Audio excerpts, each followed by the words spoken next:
ஏசாயா தீர்க்கதரிசன புஸ்தகம் 60ஆம் அதிகாரம்.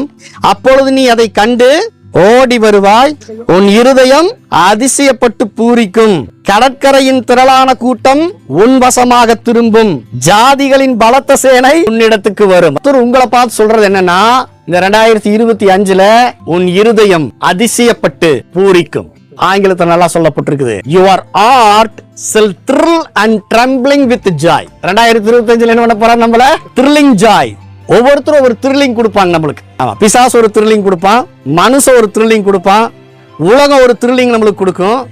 ஆனா தேவன் சொல்றாரு, நான் உன்னை த்ரில் பண்ண போறேன்னு சொல்லி. எதிர்பார்த்திருக்கீங்களா? அவர் த்ரில்லிங் பண்ணாருன்னு வச்சுக்கோங்க, ஹார்ட் பீட்டை நின்று என்ன இது அந்த அளவுக்கு விம்பி போயிருவோம். பொது மொழிபெயர்ப்புல என்ன சொல்லப்பட்டிருக்குன்னா, உன் இருதயம் வியந்து விம்புமாமா. அப்ப நம்முடைய இருதயத்தை கர்த்தர் என்ன பண்ண போறாரு? சந்தோஷமாக்க போகிறார், பூரிக்க செய்ய போகிறார்.